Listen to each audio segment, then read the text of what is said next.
ce qu'il faut dire, c'est que dans chaque conflit, ou à la suite de tout conflit, il y a des possibilités, il faudrait qu'il y ait des possibilités de négociation.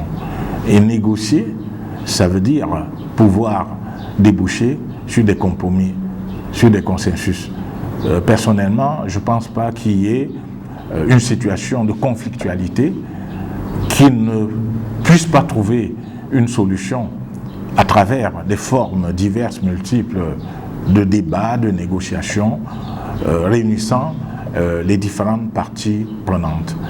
Il me semble donc que la réponse à votre question est à situer au niveau justement de ce que chacune des parties prenantes peut apporter en termes de contribution à la résolution des problèmes.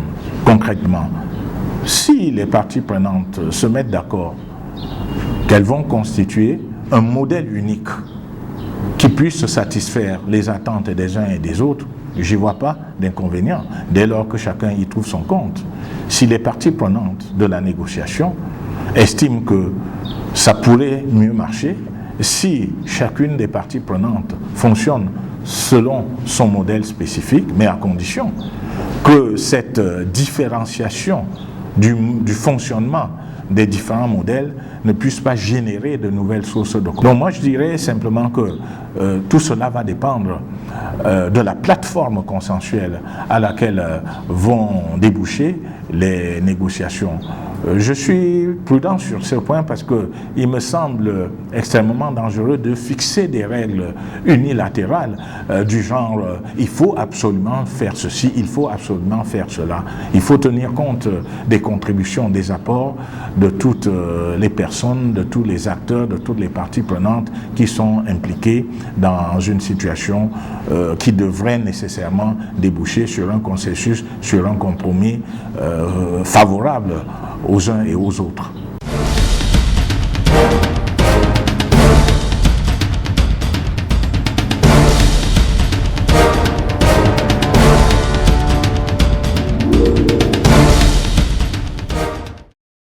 Alors, la diversité qui fait l'objet aujourd'hui beaucoup de débats, pas seulement au Cameroun, mais dans le monde entier, renvoie essentiellement à l'idée que nous sommes tous différents. Nous sommes différents suivant plusieurs éléments, plusieurs variables d'analyse. Nous pouvons être différents de par notre genre, homme-femme. Nous sommes différents de par notre appartenance générationnelle. On est jeune, on est adulte, on est senior, on est junior. Nous sommes différents parce que nous parlons des langues différentes. Nous sommes différents parce que nous avons des couleurs de peau différentes si nous situons la diversité au niveau mondial. Donc c'est à cela que renvoie la notion de diversité, c'est-à-dire les différences. Et j'ai même envie de parler des diversités, non pas de la diversité, dès lors qu'on considère que la diversité renvoie à une multitude de facteurs d'analyse, de facteurs de compréhension, quoi qu'il est souhaitable à ce moment-là de parler des diversités pour plus mettre l'accent sur chacune des caractéristiques de la diversité. Et donc, cette question est à l'ordre du jour, aussi bien sur le plan du management des entreprises que sur le plan du fonctionnement des sociétés en général. Au point où, de plus en plus aujourd'hui, dans les pratiques de management, le management de la diversité est considéré comme un élément de différenciation ou comme un facteur qui peut expliquer qu'une entreprise X soit plus performante qu'une entreprise Y, dès lors qu'elle a cette capacité de réunir en son sein des personnes, des salariés d'origines diverses, de par leur nationalité, de par leur sexe, de par leur langue, de par leur religion, etc. Donc voilà, grosso modo, à quoi renvoie cette notion de diversité, c'est-à-dire la reconnaissance des différences et l'acceptation de ces différences comme faisant partie, en quelque sorte, du monde tel qu'il est organisé.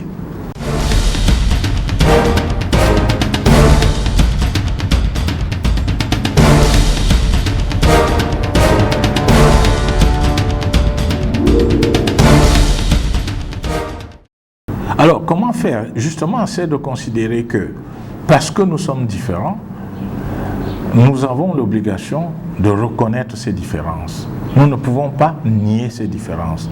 Nous ne pouvons pas faire comme si ces différences n'existaient pas. Ce serait de l'hypocrisie. Nous devons reconnaître ces différences. Mais reconnaître ces différences, non pas pour nous servir dans le sens de détruire l'autre. Parce que l'existence des différences doit impliquer la reconnaissance, je l'ai dit, mais surtout le respect des différences. Alors, si nos différences sont instrumentalisées, c'est-à-dire servent plutôt à dire du mal de l'autre, à ce moment, ces différences deviennent un facteur destructeur de la cohésion sociale.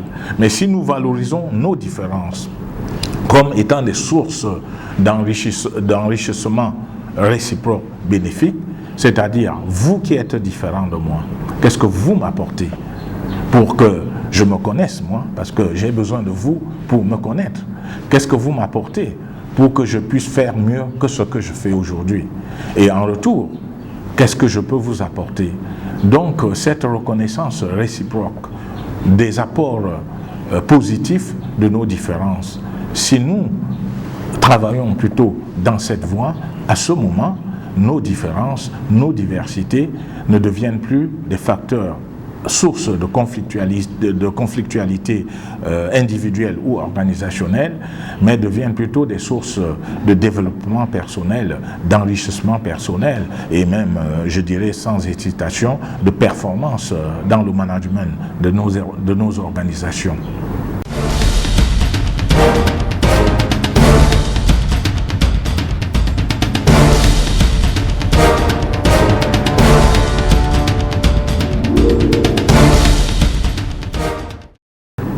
Écoutez, ce qu'on peut faire de plus, je pense honnêtement, c'est que le grand débat national qui s'est tenu a débouché sur un certain nombre de décisions, de résolutions. Ce qu'on peut faire de plus, c'est déjà passer à l'étape suivante, celle de la mise en œuvre effective de ces résolutions, parce que si on reste au niveau de la formulation des résolutions, on aura dit ce qu'on voulait dire, mais on n'aura pas résolu le problème.